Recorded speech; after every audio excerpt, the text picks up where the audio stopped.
Good afternoon, YouTube, and welcome to the Fantasy Forecast for April 19th, 2016, Tuesday. We have a two-game slate. It's pretty crappy, guys, yeah. I've already done some explanation in my previous videos about how two-game slates, so many lottery tickets get entered on the other guys that, cash games. The scoring lines will end up screwed up today.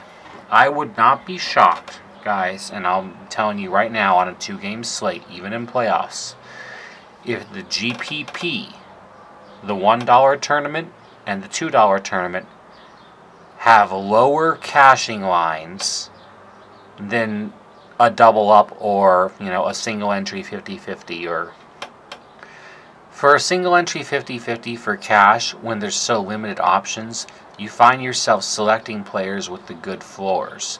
And that leads to a huge number of the same lineups in 50-50s. Now, if that lineup hits well, normally there's another 50 lineups that, selected one or two players off and you still win. But that's kind of how cash games go when the lineups are incredibly small. You really have to... And when people enter lottery tickets, they're trying to run like a Vince Carter or something like that, expecting someone that might just, you never know, maybe Zebo has a good night against San Antonio for some reason. And, that is where they try to run lottery tickets. And the lottery tickets don't usually pay, but because enough of them get entered by enough people in the GPPs, it lowers the cashing line, even though only the top 20% win, when in the 50-50s the top 50% win.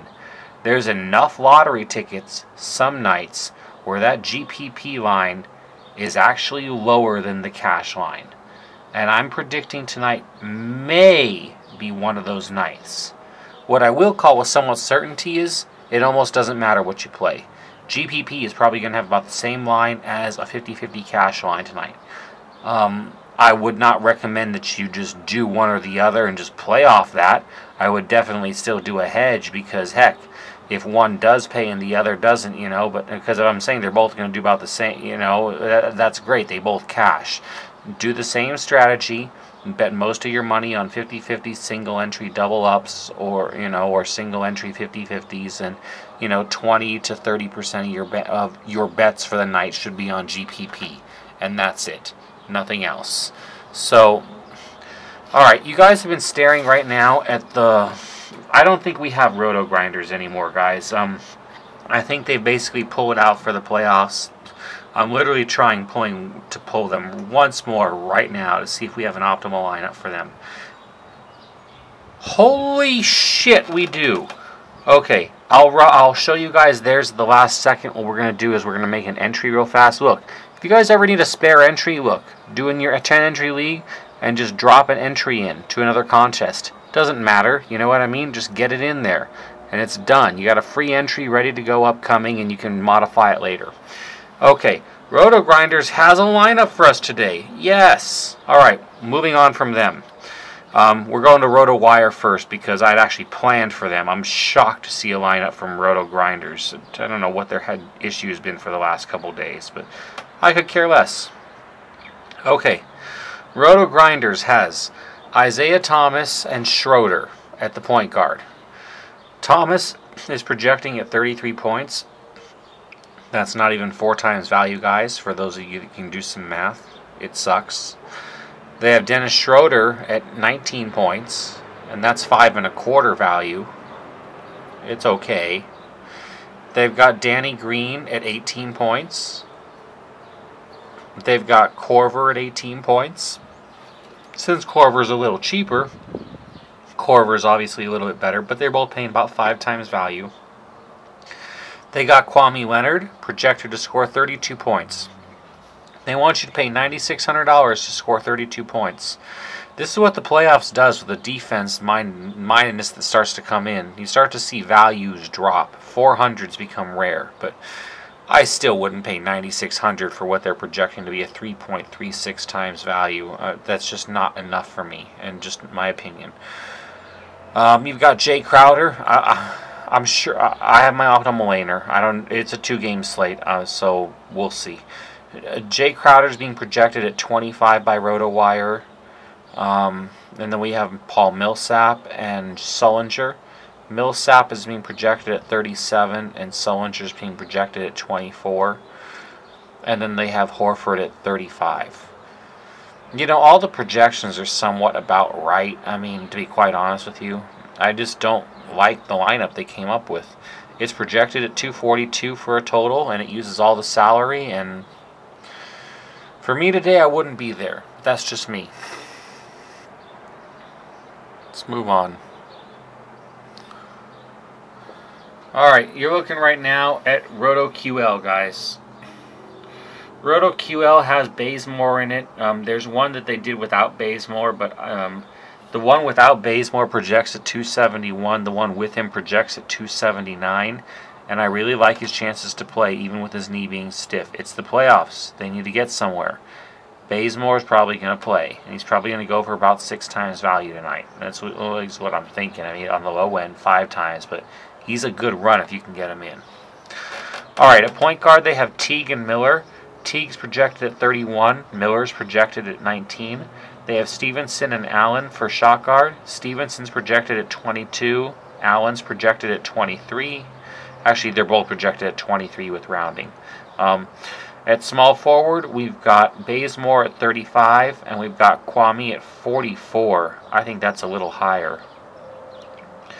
Okay, and then we've got Millsap and West at the power forward positions. Millsap is 45, and West is projected at 24. That's actually pretty impressive, 24 projection on David West. If that's correct, wow. I think they might be going off of those couple of those games where Spurs, you know, Pop was resting, though. Like I said, RotoQL uses the last 5 games, so. And then they have Al Horford projecting at 35. Honestly, Horford is your best center tonight. Center sucks tonight, but at least he can get something done. I don't expect him to put up a freaking, you know, Harden again of a 20-point disgusting misery. I expect Horford will give you a 35-point performance tonight. So, you know, enjoy it and just run with it, and we'll go from there. All right, on to our next one.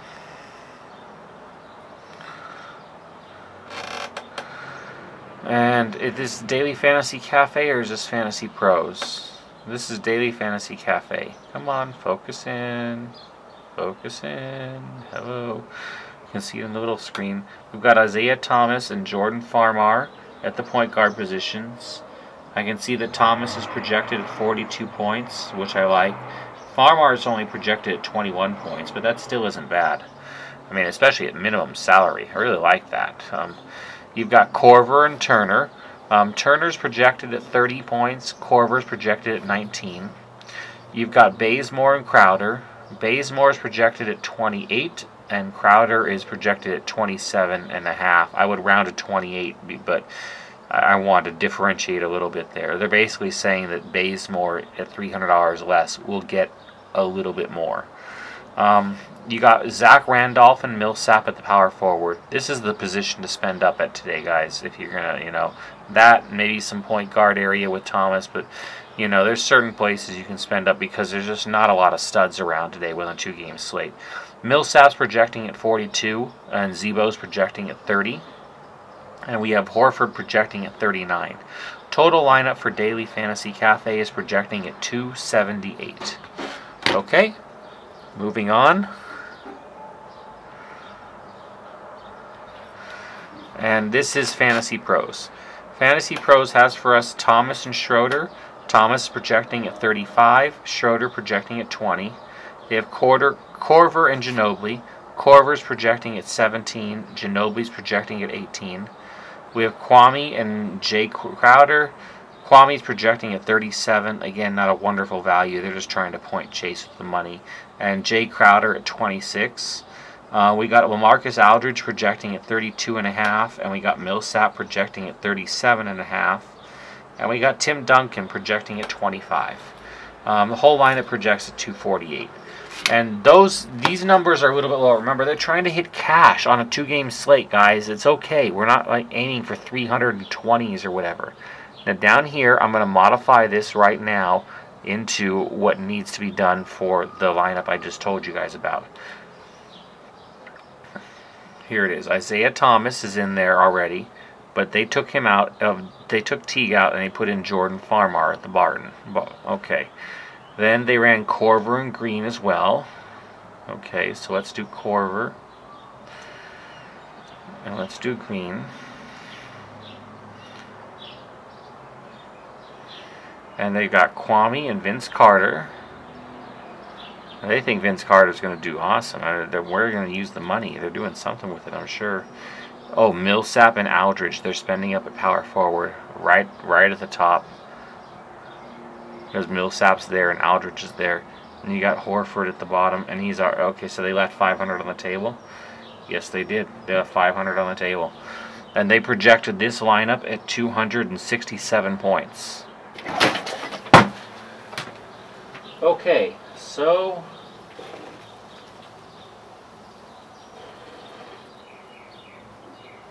I just spilled my drink, but that doesn't matter. Alright, I've done the Roto Grinders lineup for you guys.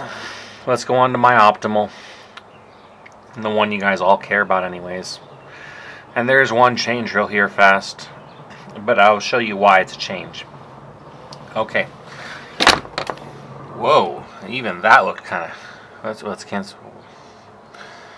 Okay, you see Thomas and Teague at the point guard positions. You got Turner and Martin at the shot guard. You got Bazemore and Crowder at the small forward. You got Dion Millsap at power forward. You have center, you have Horford. I'm going to go through the games in a moment here. Look at the lineup, guys.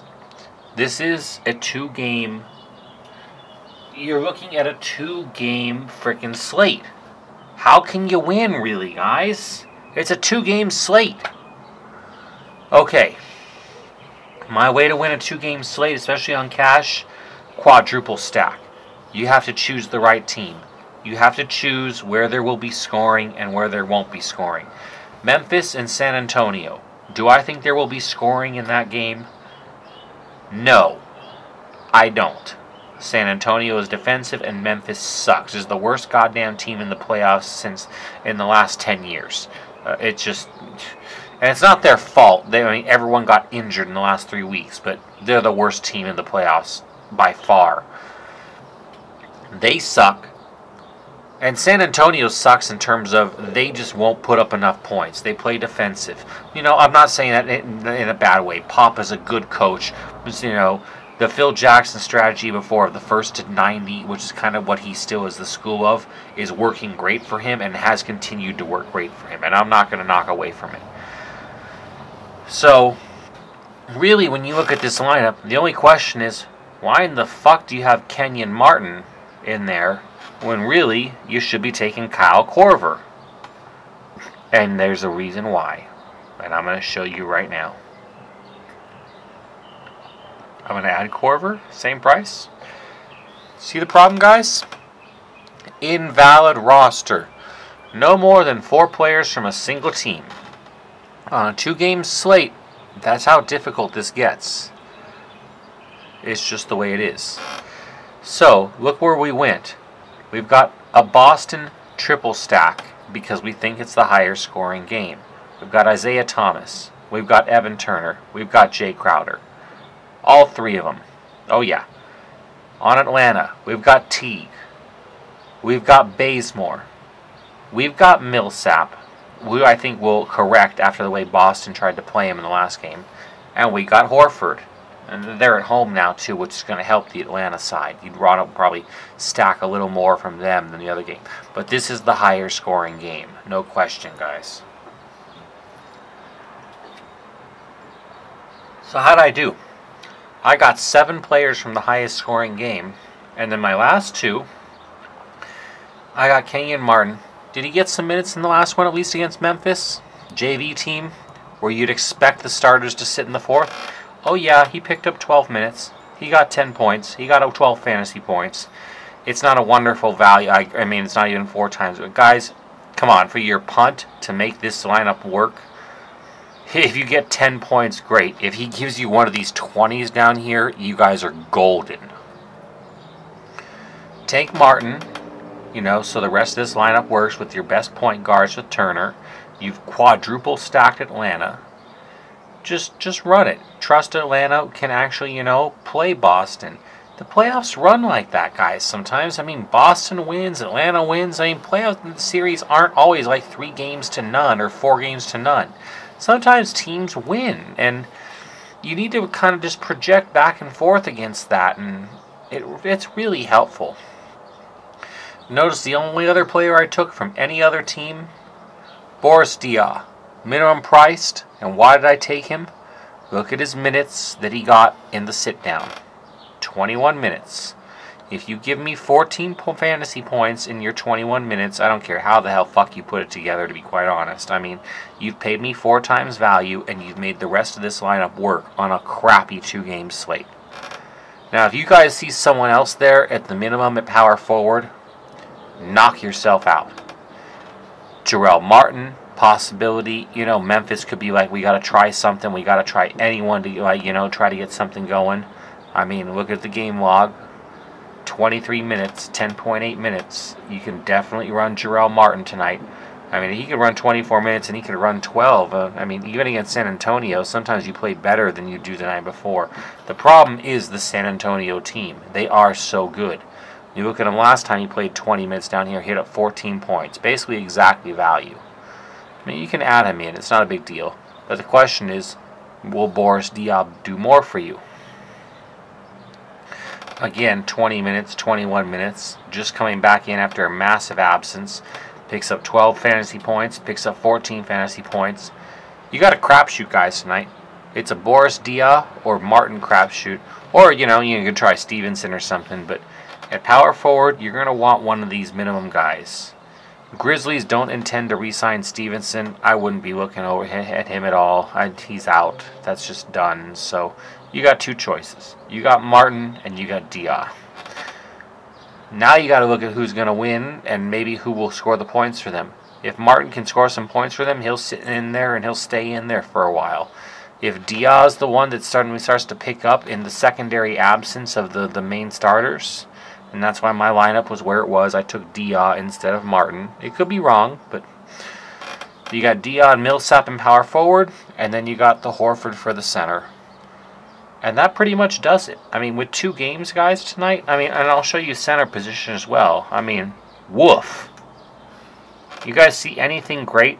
Amir Johnson, Tim Duncan. No one's going to give you anything.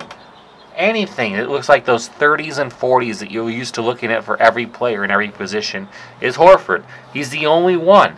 You gotta find a way for pay for him. So what are you gonna do? And that's what I did. I found a way. Alright. I'm gonna cancel out of here. I've shown you guys all the optimal lineups. By the way, yesterday's lineup, I heard from some people that they won their cash lines, others they didn't. It seems like if the cash line was entered late, it won, but if it was entered early, it didn't. I can't explain why that was or whatever, but the cashing line for the 50-50s last night was around 254, all the way up to 272. So, and we put a 270 down last night on my optimal. So, you know, it did win some 50-50s, but it didn't win the GPP. But only some 50-50s. I know some of you out there lost some of you out there won a few, and, you know, I apologize if you didn't win them all. It's one of those weird nights where instead of what we normally expect, which is either a really good night, a really shitty night, or most nights, you know, decent and you win all your cash and you maybe lose your GPPs, but you still keep moving up in your bankroll. Last night was one of those weird ones where right in the middle where all your cashing lines should hit. You know, it was just happened to land right there where some of the cashing lines hit and some of them didn't. And it's a very, very rare occasion. It does throw off the calculations on how much you can win or lose, but I've done the math, guys. It doesn't affect it too much. As long as you continue using the same normal strategies I advise, you'll grind out your wins as long as your lineups are good. So keep running with it. Keep trusting in it. You'll be fine. Okay, you've seen all the optimal lineups for the day, including Roto Grinders. Impressive. I'm glad they got one out. I gave you optimal scores. And once again, you are looking at my optimal lineup for today. My optimal lineup is Isaiah Thomas and Teague at the point guard, Turner and Martin at the shot guard, Bazemore and Crowder at the centers, or at the small forward, sorry, Dia and Millsap at power forward, and Horford for the center. And I'm going to call it right now. I'm projecting this to score 295. Okay, guys. I hope you enjoyed final fantasy forecast for today.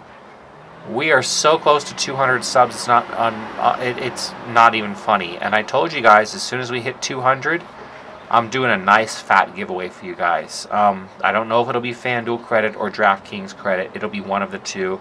Since this is really a FanDuel show, it'll probably be FanDuel credit. But I think the best way is just make someone happy. Will just be a direct PayPal transfer, and you can put it into whoever or wherever you want. I could care less. So if we get to our 200 sub mark here, I will do the giveaway, and I will find a way. The giveaway will be a contest. I am going to do a contest just like we do here. I'll set up a free league somehow, or I'll find a way where FanDuel or DraftKings let me set something up for free, and we can all play together. And if they don't, I'll calculate the goddamn scores manually. You guys can all enter a free play tournament yourself and just take a screenshot of what your thing is before.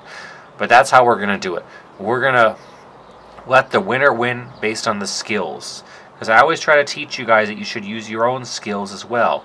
I'm showing you guys optimal lineups. I'm not showing you guys what the winning cash, what's going to win the tournament is today. God, no, I'm not showing you that. I'm showing you what they project to have, like, steady Eddie points. And that's why lots of these lineups will win cash tournaments. I mean, I'll even show you yesterday in the settles real fast. I mean, look. I mean, mine was a 271, which was enough, like I was saying, to, like, win some, lose some. But, 271 wasn't bad for yesterday. But look what else was up there on the free ones I gave out yesterday. 418. I gave this one out yesterday. I gave out a 296. These optimals that I give you guys, sometimes your competition is really crushing. You need to pay attention. 296, that won GPPs last night. All across the board, and every single cash line you would have put it in. And I handed you that entry. I didn't say run it, but I handed it to you. I've handed you guys all the other ones too. You can rewatch the video for today. And I'll even show you on the upcomings, all of them at once. Let me adjust the camera.